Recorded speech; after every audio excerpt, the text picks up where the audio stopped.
So disrespectful itong mga taga-CHED sa inyo. Kahit dapat Quite talaga po. maghiwalay-hiwalay na, magsulian na ng kandila. Di Opo, ka nga. ganun po. Kasi there was even a time, Bastusan tong ginagawa sa inyo ng CHED. I would not disagree with that, Your Honor. Hindi po namin iniipit ang pondo ng LEB. Hindi naman siguro sila magsasabi, hindi naman siguro mga pulpo ng mga taga-LEB na basta-basta na mag-submit ng proposal na hindi nila gina-justify. Kasi Mr. Chair, kabastusan tong ginagawa ng CHED. Ang aking request, magkahiwalay-hiwalay na kayo. Kumalas na kayo sa CHED. Tulfo is recognized. Yes, thank you, Mr. Chair. What challenges usually do you encounter being an attached agency of CHED, especially in terms of budgetary? Our budget, really the budget being assigned to us by the Department of Budget and Management on the basis of the presentations of CHED has been very minuscule. There was a year, I think this was in 2016, where we received a budget of 5.4 million pesos from the DBM. And for the many years, we've been receiving on the average 20 million pesos. And that is really, really very, very insignificant. I think insignificant is not even the word for us to survive as the agency supposedly in charge of monitoring and supervising legal education. We have received a letter sent by the CHED to Chair Popoy Villanueva del Rosario, and we were furnished a copy of that letter. And therein, the DBM said that we are identified as a program of CHED, specifically development of excellence centers. That is why the budget assigned to us is always small. And who determines as to how much budget would you receive for a certain year? Kayo ho ba yung nagbibigay ng program sa kanila nung maging budget ninyo? Or sila na lang na-decide for you? We submit our proposed budget every year po, and it goes around 200 to 300 million. And CHED, CHED, in-slash po nila yon. CHED determines internally our budget. So when they present it to DBM, it appears that it's slashed to a mere 20 million. So ano pong justification ang binibigyan nila sa inyo kapag in-slash po nila yung budget, yung proposed program na ipinisinta nyo sa kanila for your budget needs for that year? So wala ko silang binibigay na reason? Wala pong binibigay na reason. The only reason we may say they were discovered was that through the letter of CHED to DBM that we are categorized for all these years as a project of CHED and not as an agency attached to CHED for budgetary purposes. So hindi po kayo nagpa-file ng motion for reconsideration, if you will call that, if you can call that, na para i-challenge sila na teka muna mga taga-CHED, ito talagang kailangan namin, and we know better than you kasi kami naman talaga ang nandito at ang nagpapagod at gumagawa ng trabaho at hindi naman talaga kayo. Hindi po kasi po first of all, we don't receive any feedback from CHED on how No feedback whatsoever? no feedback whatsoever. They just slash the budget and then they don't give you the courtesy of letting you know, hey, we slashed this because number one, itong reason, number two, ito, number three, four, walang ganon. Hindi po, and not only that, So disrespectful itong mga taga-CHED sa inyo. Kahit dapat Quite talaga po. maghiwalay-hiwalay na, magsulian na ng kandila. Di opo, ka nga. ganun po. Kasi there was even a time, Bastusan tong ginagawa sa inyo ng CHED. I would not disagree with that, Your Honor. There was even a time where now Speaker Martin Romualdez, formerly the Majority Floor Leader, instructed, or I think sent a letter to CHED after we had seen him to increase the budget of the LAB to give additional 50 million. That fell on deaf ears. And recently, Honorable Congressman Rufus Rodriguez, also during the budget season, instructed CHED to give additional, again, 50 million. Again, that fell on deaf ears. So we didn't receive any more than 20 million for this year as well. What could be the reason ba't ginagawa to sa inyo ng CHED? Siguro po marami. I'd like to think that marami lang po talaga silang ginagawa. But then again, if that goes on, wala na rin po kami magagawa. Sila marami, pero wala kami I magagawa. understand what you're saying and where you're coming from. Ang sa akin lang kasi, Mr. Chair, kapastusan tong ginagawa ng CHED. Kung mag-slash sila ng budget ninyo na pinaghirapan niyo po yan na i-formulate kung ano yung nakakaganda para sa mga programa ninyo, sa ahensya ninyo, and then i-slash lang ng CHED ng ganun-ganun na lang without even telling you why and how and the reason really bakit they come up with this decision na para mag-slash ng budget. So kabastusan tong ginagawa ng CHED, Mr. Chair. Kaya talaga, ang aking request, magkahiwalay-hiwalay na kayo. Kumalas na kayo sa CHED. kung ganito rin lang nangyayari every single year. Tama? Every year, ganito na lamang? That's also our hope, Your Honor. So lumilitaw, itong CHED thinks they're God. They can just do anything they want without explaining, without explanation. Yes, Parang they think they're God. With the permission of Senator Tulfo, may we clarify, kanino nyo sinasubmit yung budget nyo? we submitted to CHED po, Mr. And Chair. it's CHED that submits the budget Yes, of LEB to through the DBM. DBM. Apo. Number two, for the information of Senator Tulfo, kahit sinong congressman at senador pwede magdagdag sa budget.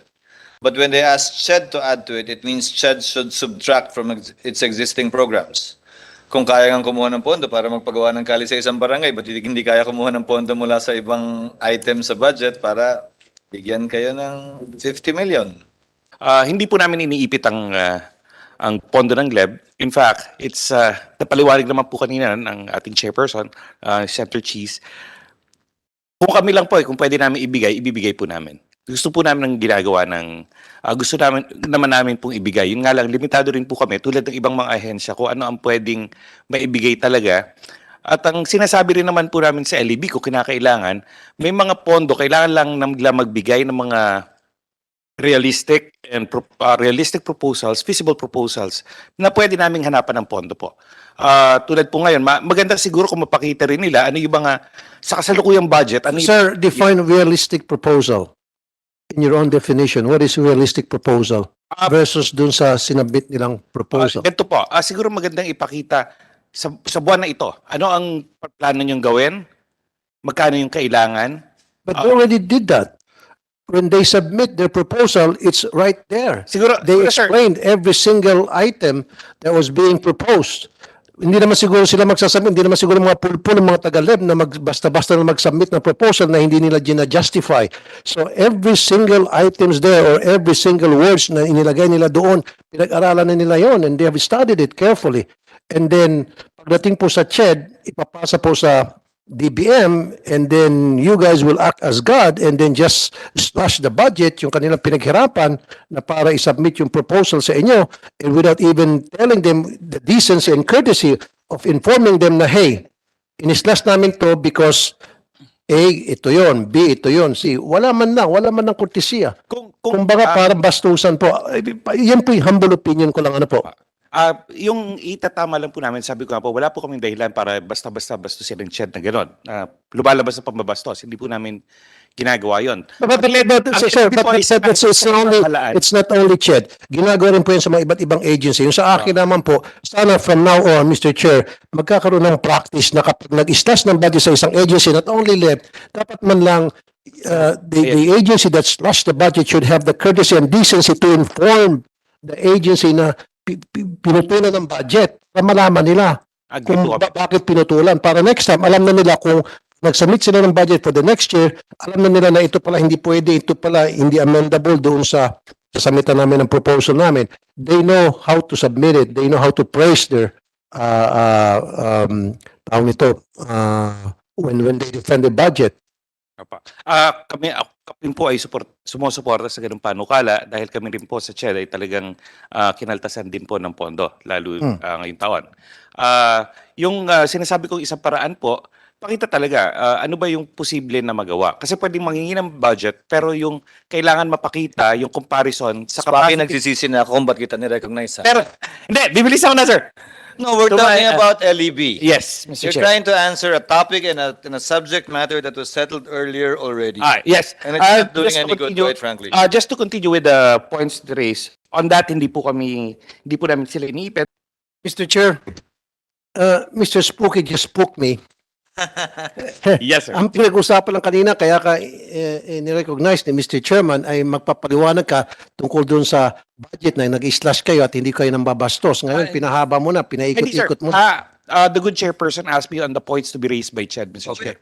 Kasi naman, Mr. Chair, sa pagkakaalam ko, pag mga favorite agencies, hindi in-slash yung mga budget. Hindi na po ako mag-mention. Isa lang naman ang favorite agency. Hirap pa magbanggit, Mr. Chair. Meron pa iba na hindi ini-slash, pero pag yung mga hindi paboritong agency, slash na slash. Yan ang nakakalungkot po, Mr. Chair. Pag paborito nila, kulang pa to, dagdagan niyo pa to. Pagdating sa ano, nadadagdagan pa. Pag, di ba? I'll let you Sa praise ICAM. Senator Tulfo. It's okay. AFP modernization is always increased year on year compared to the previous year's proposal. DPWH budget is increased year on year compared to the proposal submitted by the President. The same is true for UP, including PGH. Hindi, example, Year on year, it has been increased. example, Compared to di- the proposal. example, DPWH, pataas ng pataas. Kaya nga po, tapos yung mga kalsada, panipis ng panipis. Habang tumataas ang kanilang budget, numinipis yung mga kalsada, substandard yung mga ginagamit ng mga Hindi naman equipment. umiikli lang. Well, tama ka dyan, sir. Chairman, Mr. Chairman, umiikli, numinipis na. Umiikli na, numinipis pa. Yun eh. And then, sila yung tinatambakan ng napakarami bilyones na budget. Samantalang mga itong, mga agency na equally important as well, ini-slash lang ng budget at will. Kung kailan lang na gustong i-slash, mag-i-slash lang sila. Yun, Actually, unfortunately, nakakalungkot, Mr. Chair. I promised Senator Tulfo that we would sit down soon because one of the major reasons why I think it's easy to source out funds is if you look at the absorptive capacity of the agencies, sa laki ng mga budget nila, hindi naman nagagamit na pwede naman gamitin yung fiscal space to fund, for example, LEB or other concerns. For example, ewan ko lang, under the helm of Secretary Vice President Sara Duterte, the school building program is delayed by 2 years. We allocate approximately 30 billion every year to build new classrooms, pero delayed siya by 2 years. Sayang yung fiscal space of 60 billion, hindi naman pala nila may implement this year. Tanggalin na muna this year, gamitin na muna nila yung pondo last year, implement it, then you have that space that you can reallocate. And that happens almost every year. Kaya lang, ang pangit tingnan dahil in-slash mo yung school building program. But then again, hindi naman nila mga gastos talaga eh. That's why year on year, we keep on extending the validity of the budget because they can't implement the budget. I'll answer Yun nga, that. Mr. Chair, they were given the budget that they requested, just like you mentioned sa DepEd, hindi nagagamit. Whereas, itong ibang mga agency tulad ng LEB, nagsubmit din sila ng budget na kailangan talaga nila, and yet ini-slash. Yung mga hindi nangangailangan, nag-submit na hindi naman talaga pala kailangan hanggang sa naging unutilized yung budget na ibinigay. Nasasayang. Sana, ibinigay na lang sa mga agency tulad ng LEB na every single cent ay magagamit nila yung budget na yon na isinabit nila. I will check. work with Senator Tulfo to see that that will happen in the 2024 budget because 2023 budget is too late already to change or discuss. It can only be done via supplemental budget, which is rarely done, if at all.